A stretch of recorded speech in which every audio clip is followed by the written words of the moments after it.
What's this? A letter for me.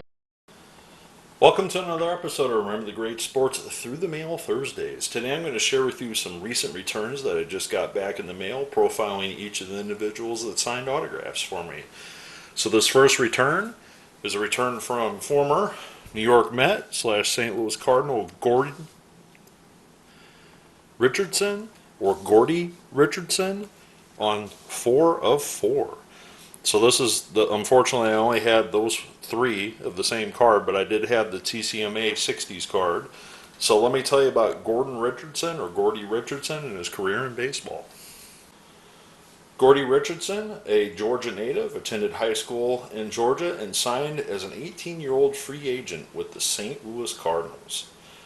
Richardson would make his first professional debut in 1957 with the Cardinals Class D League, where he would post a 5-6 record. The following year, in 1958, he would start in the D League, but would be promoted up to Double-A for the Cardinals after posting a 13-win and 5-loss record with a 2.92 ERA between those 2 stops. Gordon would work his way up to Double-A by 1960, and he would remain in Double-A for the Cardinals from 1960 to 1963. Eventually in 1964, he would be promoted to Triple-A for the Cardinals. At 25 years old, Gordon posted a 9-3 record in 21 games with a 1.55 ERA for the Cardinals. The Cardinals took notice of him in that 1964 season and called him up to the major leagues, where he made his major league debut on July 26, 1964. Gordon got the start against the Philadelphia Phillies, and he pitched 9 innings that game, a complete game in his debut, only gave up 5 hits and 1 earned run, getting the win. Richardson would become a vital part of the Cardinals' bullpen that year. He would start 6 more games for the Cardinals to finish out that 64 season. He would be a vital part in them clinching the National League pennant for the Cardinals that year, which would eventually bring them to the World Series against the New York Yankees. Richardson would be part of that Cardinals team that would win the 1964 World Series, but after that 64 series concluded, the Cardinals decided to trade him to the New York Mets. He was traded to the Mets mainly for Tracy Stallard, who is famously known for that famous home run that he gave up. And Richardson never was the same playing for the Mets. Richardson did have a solid season his first year in New York. However, he split time between Double-A and Triple-A. But his time in the majors, he actually appeared in 35 games, posted a 3.78 ERA with a 2-2 record. However, his time in Triple-A, his record dipped down to just 2-8. In 1966, he split time between New York and Triple-A, and his time in New York was not great. He posted a 0-2 record in 15 games and a 9.16 ERA. Well, for their Triple-A affiliate, he posted a 6-3 record in 33 games for them in their Triple-A affiliate. Well, after that 66 season, even though he had a solid record, he decided that he wanted to retire. And his first child was ready to go to school, and he was living on a family farm of about 750 acres, which raised soybeans, peanuts, and cotton. And he weighed his options as a professional baseball player versus running the family farm, and Gordy decided, hey, I'm going to work on the farm and raise my family. So Gordy decided in 1968 to build a new house, and he helped run that farm, for many years. They actually added a meat packing business to their family portfolio, running the family business and the farm for a while. And Gordy left his baseball cleats on the shelf and never returned to baseball. So this individual had an immaculate rookie season at 25.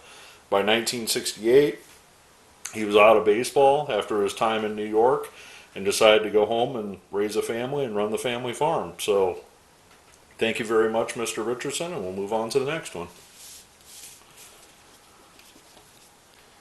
Right, so I'm happy to share this one with you because it's actually completed, and I had featured this card in the past for Bob Locker returning it to me, and Mr. Locker has since passed away, so I was really hesitant of whether or not I wanted to send this through the mail, but I ultimately decided to, and I sent it to Greg Bollo, the second half of that card, and he signed 2 of these second year cards of him as well, along with the TCMA card, and he finished off the rookie card.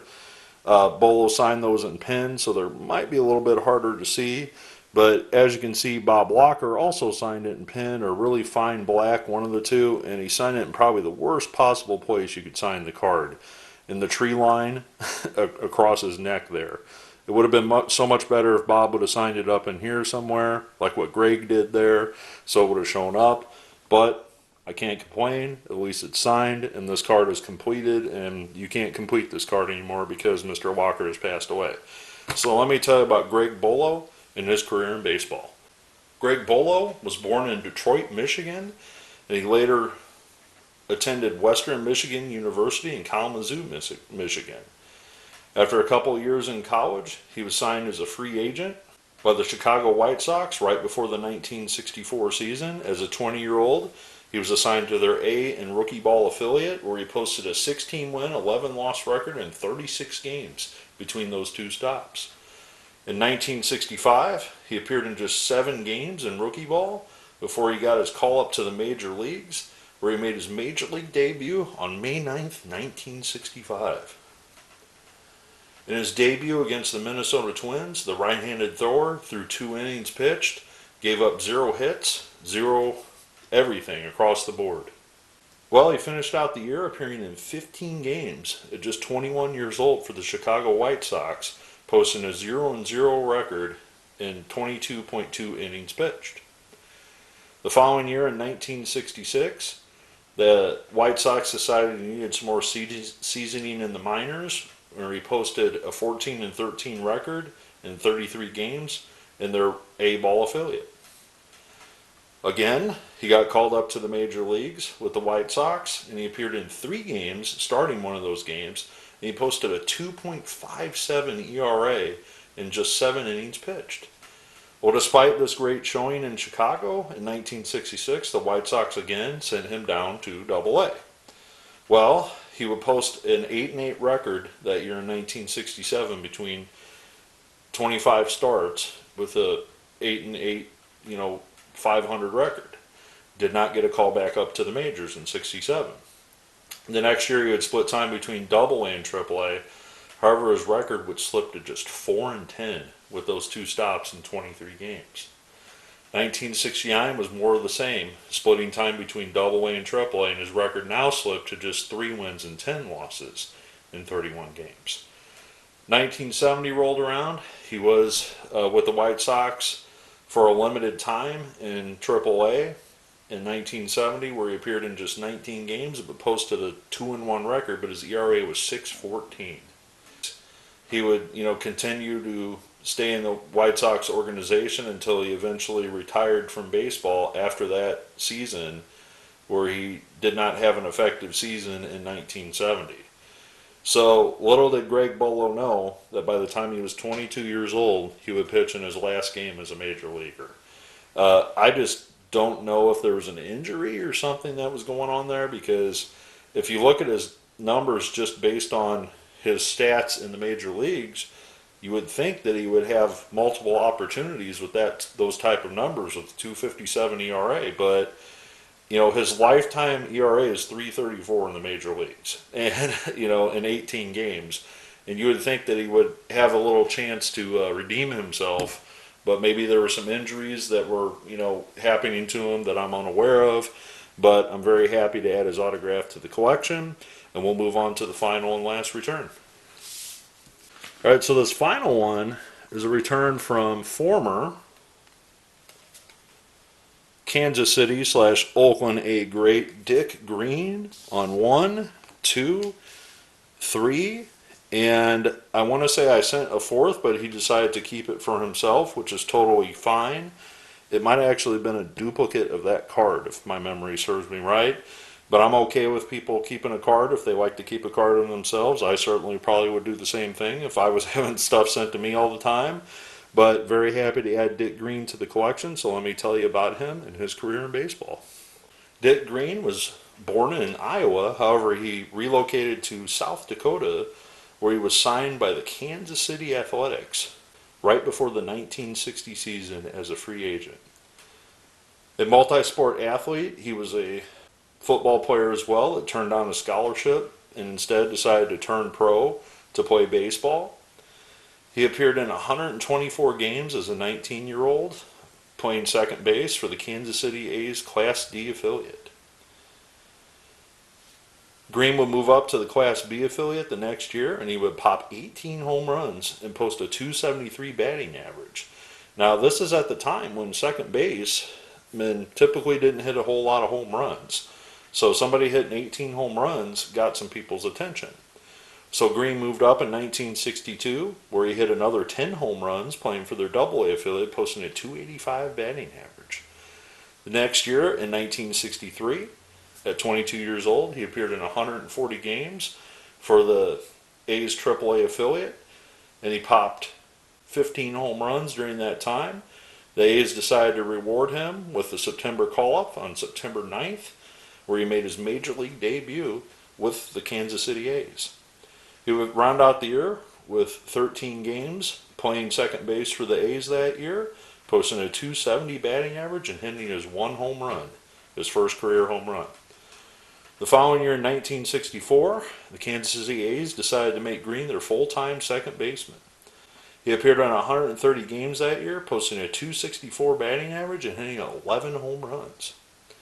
The following year in 65, he had 133 games under his belt and hit 15 home runs for the Kansas City A's.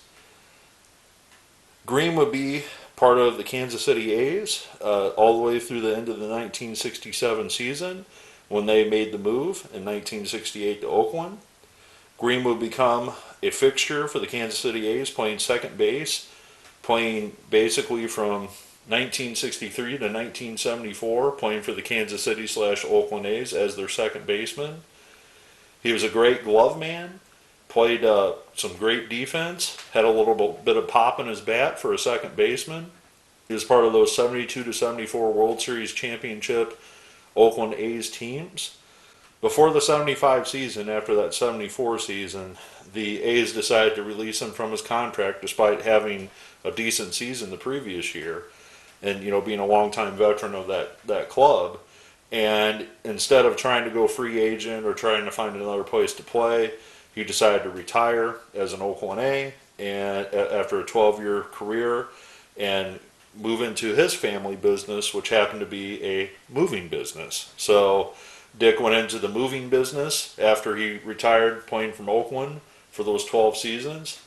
Overall in his career, Dick had a lifetime .240 batting average. He hit 80 home runs as a second baseman, which is pretty impressive for that era. He also retired as somebody with the second baseman with the most home runs in A's history. However, that was eventually passed by Mark Ellis, who ironically was also a South Dakota native, just like he was. So another South Dakotan actually broke his record for the most home runs as a second baseman for the A's. In 2018, Dick was recognized and he was named to the Oakland A's 50th anniversary all-time team. So very happy to add this legendary Oakland A to my collection. Pretty soon, in the next few years, we're going to be referring to him as not the Oakland A's, but another team apparently. So very happy to add Dick Green to the collection. Also happy to add Gordon Richardson on his cards and telling his story as well.